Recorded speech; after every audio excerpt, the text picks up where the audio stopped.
I still remember a very sharp-faced external examiner in the MBBS days asking, what is abruptio placentae in the viva was? What is abruptio placentae? Suddenly mind goes blank. So, is it increased BP in the pregnancy, or is it some hallucinations used to crop up? On the top of it, examiner was asking, is it premature separation? Yes, sir, it is premature separation. Then what is the difference, placenta previa versus abruptio placentae? Premature separation of a normally placed placenta becomes abruptio placentae. Placenta previa is ectopically located placenta. Instead of sitting at the regular one place, it is going closer to the lower segment and near the cervical os it is going and implanting. So it is abnormally placed placenta. But abruptio is not like that. Abruptio is a premature separation of a placenta which is otherwise normally located, is before the delivery, is basically called abruptio. Two forms of abruptio: concealed hemorrhage and revealed or external form of hemorrhage. All of you know very well. Concealed means the placenta got separated abruptly, right? Prematurely. A normally placed placenta only. So, in this the hemorrhage is confined within the uterine cavity. Now, one very important point you have to appreciate. How will be the detachment of the placenta if it is a concealed form? In concealed form, the blood is pooling underneath the placenta, no? It will fully lift the placenta. So that is the reason the placental detachment will be complete detachment. Whereas, if you take a external hemorrhage, which is not concealed, then only one small part of the placenta incompletely also, if it prematurely separates, then from that the bleeding leaks out. Right? You are able to get my point? This is one question examiner allowed to know. In which case the detachment of the placenta is complete versus partial. In case of the external hemorrhage, abruptio placenta of external hemorrhage type, it is typically separation is partial. Whereas in concealed hemorrhage, separation of the placenta is complete, is what need to be remembered. Then the complications are more severe with the concealed, and disseminated intravascular coagulation can be a real complication with concealed type, is what need to be remembered. Whereas the external form is more common form, presenting like an antepartum hemorrhage with a externally visible bleeding, with the blood due to the premature separation of the placenta will drain out into the cervix, through the cervix. And the placental detachment is more likely to be partial. Complications will be fewer, they will be less severe. But that partially separated placenta is there, no? It can predispose to a premature labor. That is one important complication in the case of the external form of the abruptio placentae. So when will they basically present, doctor? They present like a third trimester bleeding in about 1/3 of cases. Third trimester bleeding is due to the placental separation. With the abruptio placentae, generally bleeding, when will it occur? 26th week is the usual time where the initial hemorrhage is usually encountered. Half of them occur before the onset of labor, premature separation, 50% of them, and remaining after the onset of labor. Then what are the predisposing factors is one of the very important question. Hypertension, doctor. Hypertension in pregnancy is a very common predisposing factor. Multiparity, any advanced maternal age. And that hypertension can be any form of hypertension. It can be chronic hypertensive becoming pregnant. It can be gestationally induced hypertension, or it can be preeclampsia, eclampsia, anything. Hypertension in pregnancy is a predisposing factor for abruptio.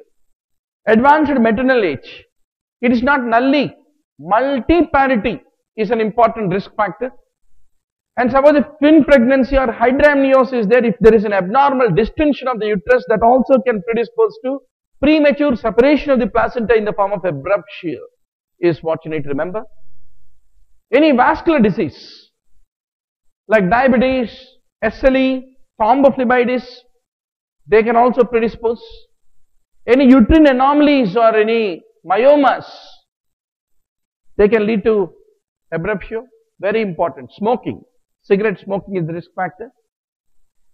More than 14 drinks per week, alcohol consumption and cocaine use, and they found increased incidence if the mother's blood group is O positive.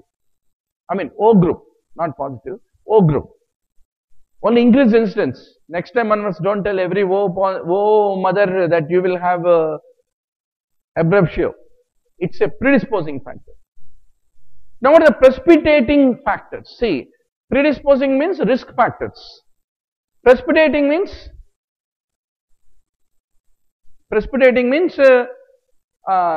difference between precipitating and risk factors. I know. Circumvallate placenta has a great chance of becoming abruptio. Trauma is a precipitating factor. If you do axial cephalic version, or a pregnant woman at her 26th or 27th week is a very high-end professional, she don't want to lose office, so she's driving and automobile steering has hit. Trauma is and domestic trauma also in India, lot of times. So any automobile accident or abdominal trauma, anything can lead to development of abruptio. Any sudden reduction in the amniotic fluid uterine volume. So suddenly there is a breakage and loss of waters. So that rapid amniotic fluid loss, or if you have delivered the first twin, sudden decompression of a distended uterus also will lead to premature separation. And any abnormally short cord, if it is there also, that will have a tractional force on the placenta and lead to a premature separation. And any increased venous pressure, any of them can be the predisposing factors. Now doctor, for the abruptio, there are two important mechanisms that you need to remember. First, there is a vascular injury, and that leads to bleeding and hematoma underneath the decidua basalis, which lead to the separation of the placenta from the myometrium, underlying myometrium. Then spiral artery can undergo a rupture, can lead to a retroplacental hematoma, which will be pushing out the placenta away from the uterine wall. And if there is any sudden increase in the venous pressure, that become transmitted as an increased pressure into the intravillous space. And such an increased intravillous space pressure also can make separation of the placenta. That's the reason hypertension is one of the important predisposing factor for the abruptio placentae, is what need to be remembered. Let's look at it microscopically. Typically you have an extensive hemorrhage, which you are able to see. This is the decidual plate, doctor. Beneath that you are having a lot of hemorrhage. So that's what you are able to see.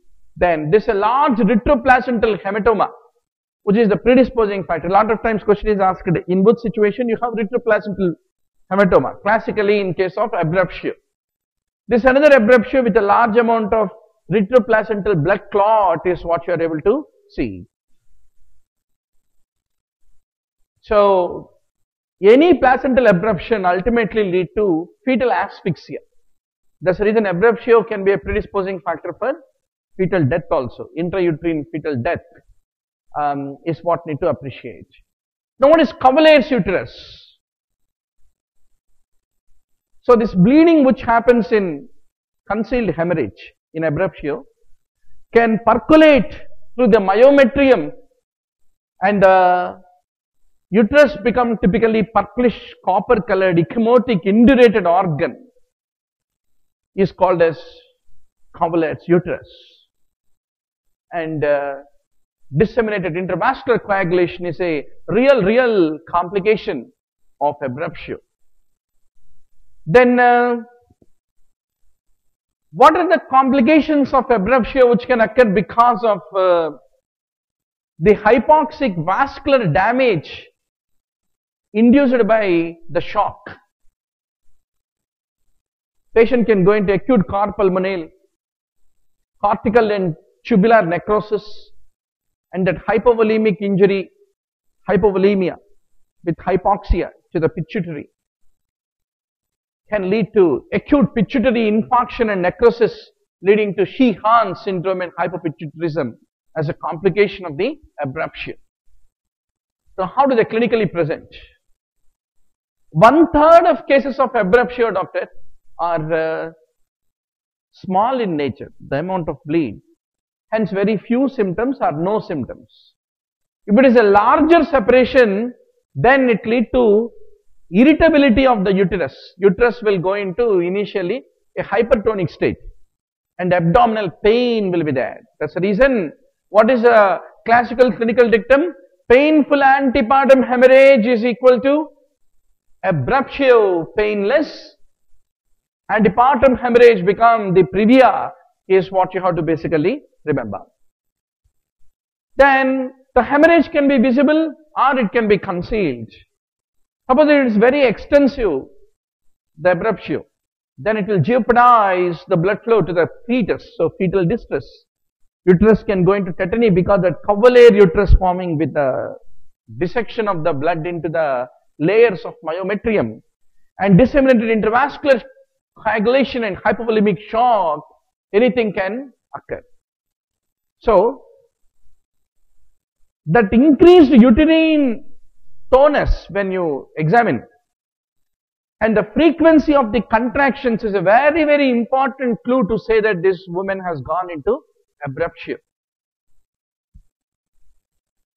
If you look at the patients, only 20% will have that concealed form. 80% will have a revealing form of vaginal bleeding in the history is what need to be remembered. 2/3 of the patients typically will have uterine tenderness, abdominal pain or a back pain as an important feature. 1/3 of patients will have abnormal contractions of the uterus. Can you monitor the uterine contractions? Yes, we have monitoring devices, and around half of them will have those high frequency contractions and hypertonus, and 1/5 of them will present with premature labor. We have seen, no, in a revealing form of hemorrhage, when there is a partial tear of the placenta, that will initiate a premature labor, can be the presenting feature. Half of the cases of abruptio will have fetal distress, and about unfortunately 1 in 6 cases of abruptio, there is a death of the fetus. If you have not done it's an obstetrical emergency basically. So doctor, one of the favorite question is abruptio versus placenta previa versus rupture of the uterus. How do you basically differentiate is one of the common questions. Pain, abdominal pain is a very important clue. It will be there in abruptio, not in previa. Vaginal bleeding will be bold and darker in abruptio, but in placenta, fresh bleeding is what you typically come across. DIC is more common in abruptio and fetal distress is more common in abruptio is what you need to ultimately remember.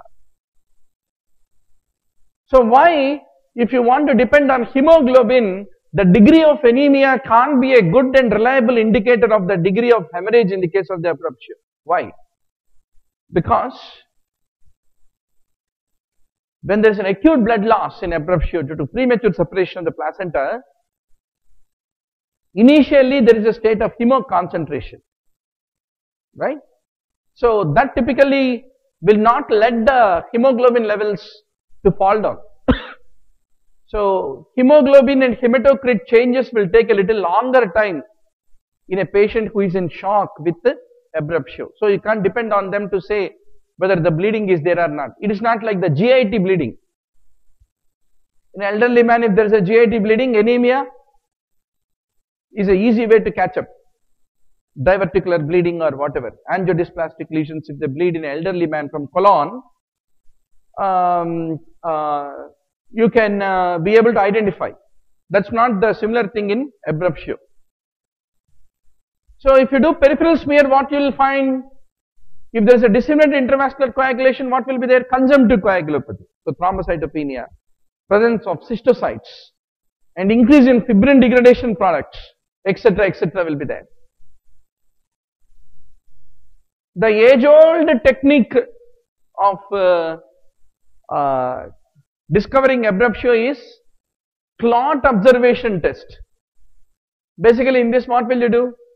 You take on the bedside a clot, a sample of blood, and check whether it can clot. After 5 to 10 minutes, no clotting. Means fibrinogen is not there because it is already used in DIC.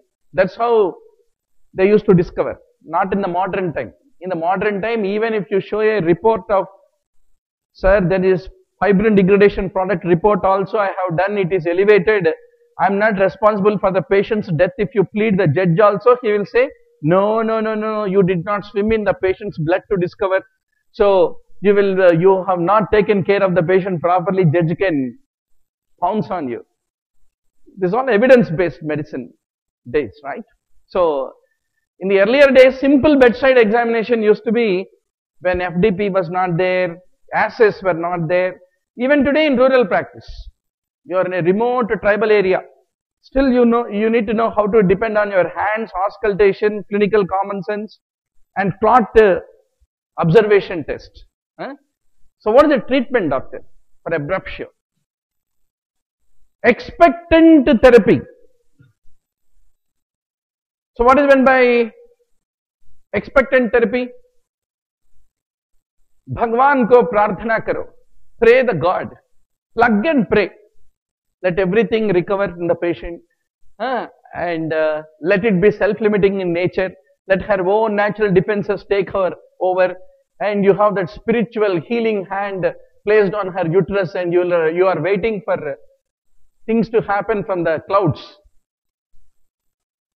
So, expectant therapy also has a role. It is an exception, not the rule, is what you need to remember about abruptio placenta. Expectant management. When do you do expectant management?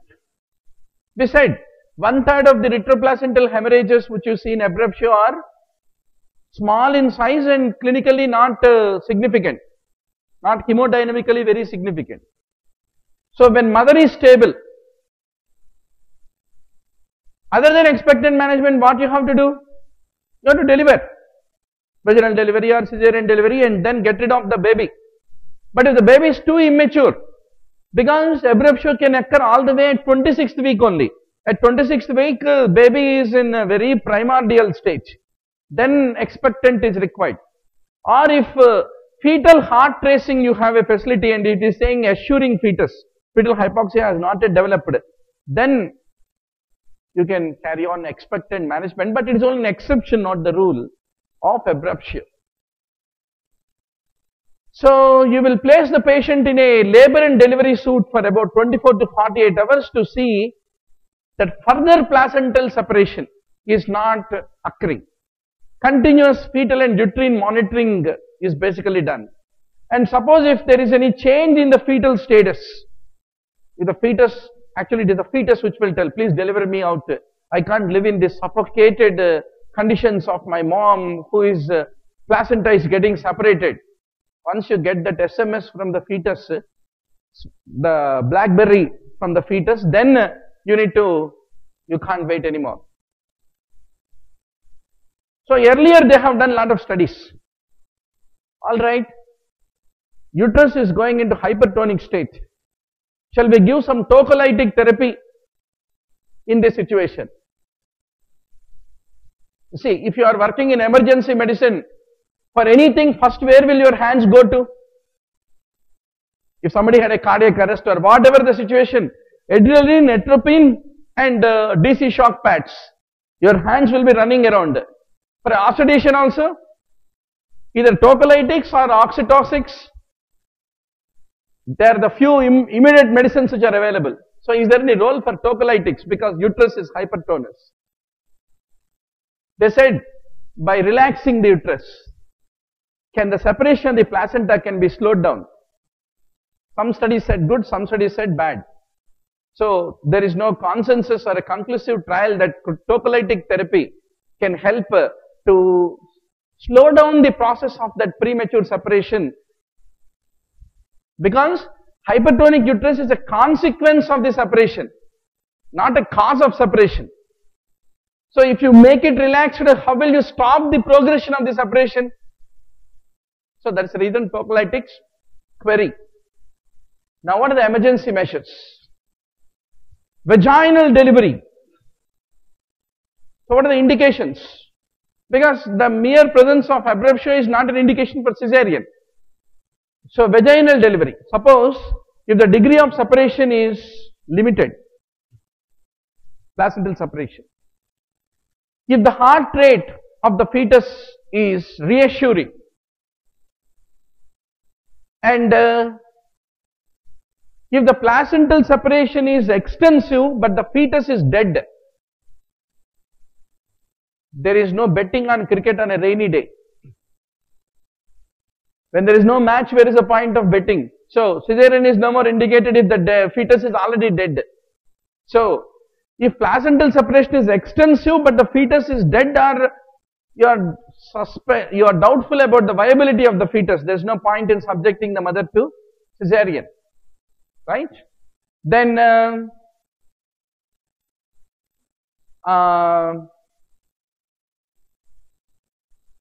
what is the exception for the vaginal delivery?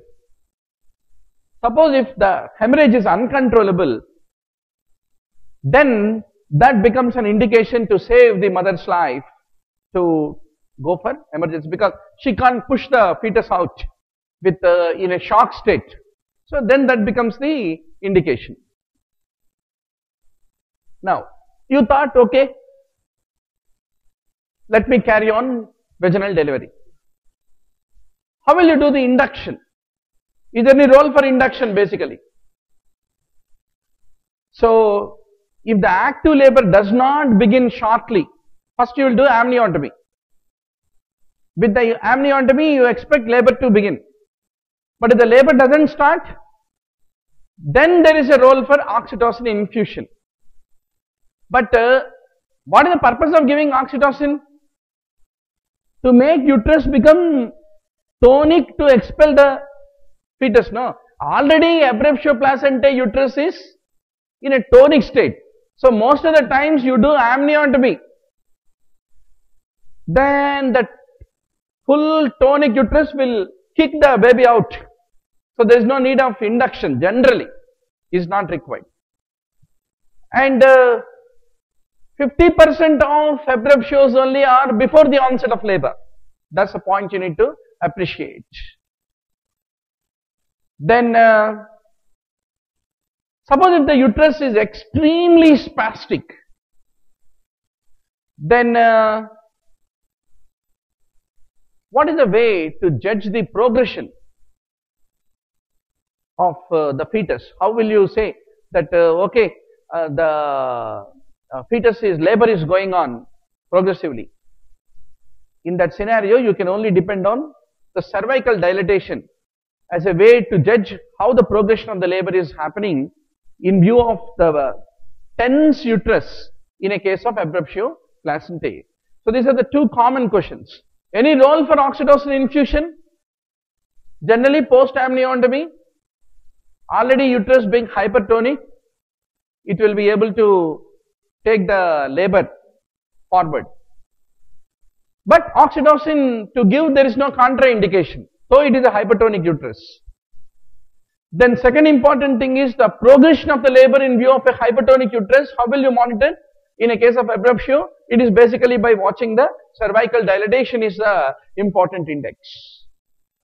Now, few comments on obstetrical anesthetic technique that you want to use in abruptio, delivery of a baby with abruptio. Pudendal block is recommended. And why you don't want to do conduction anesthesia? Because it can lead to development of hypotension.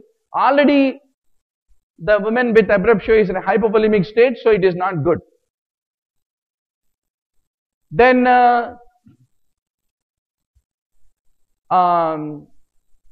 suppose if the woman says, no, give me IV fluids, I don't want this pain, labor pains, put me on epidural, they want to do that. Suppose if she is volume repleted and she is in early labor, then you can be able to give an epidural, can very much be given because by giving epidural you can prevent the maternal exhaustion, and abruptio mother to undergo exhaustion, it's very challenging. So that is the reason epidural can be given after repleting the volume adequately. But otherwise conduction anesthesia is not a preferable choice in view of a hypovolemic state of an abruptio. And pudendal block is the recommended technique, is what you need to remember. Now let us talk about cesarean section. So what are the indications of cesarean? Some fetal, some maternal indications are there. Suppose if there is a persistent evidence of the fetal distress, and suppose if the fetus is in a good condition, but that placental separation of the abruptio is progressively continuing. It is not it has not completed. It is progressing forward. Even though the fetus is in a good condition, can he be able to come out of a uterus where placenta is undergoing progressive premature separation? He can't.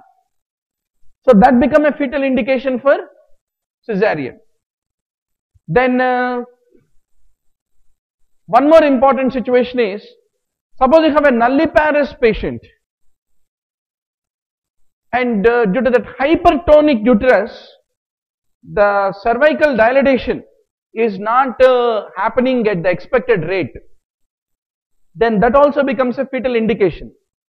There can be a arrest of the dilatation of the cervix due to the underlying abruptio? Yes, abruptio also predisposes to the arrest of the cervical dilatation from happening from the expected rate. Then also that becomes an indication for cesarean in case of abruptio. So what are the maternal indications for the cesarean in case of abruptio, doctor? Suppose if there is uncontrollable hemorrhage from a contracting uterus, then if there is any uterine apoplexy, so these two are the important indications, maternal indications for going ahead with cesarean. So management of DIC already we will discuss in general medicine. So who is the most important thing to be given, doctor? All clotting factor replacement. So cryoprecipitate, which will be rich in fibrinogen, factor 8, factor 13, von Willebrand factor, is the one you must be prepared to manage the DIC in a case of the abruptio. So what is the ultimate prognosis of the abruptio? Basically dependent upon, doctor, if there is any excessive blood loss or shock, or if she is a nulliparous woman, or if the cervix is in a closed state without progression of the dilatation, or if there is no labor initiated, or if there is any delay in diagnosis, unfavorable prognosis. Lot of women die due to severe uncontrollable bleed and cardiac and renal failure are the common causes of the mortality in abruptio, which is a painful antepartum hemorrhage, is what you are going to ultimately remember, doctor.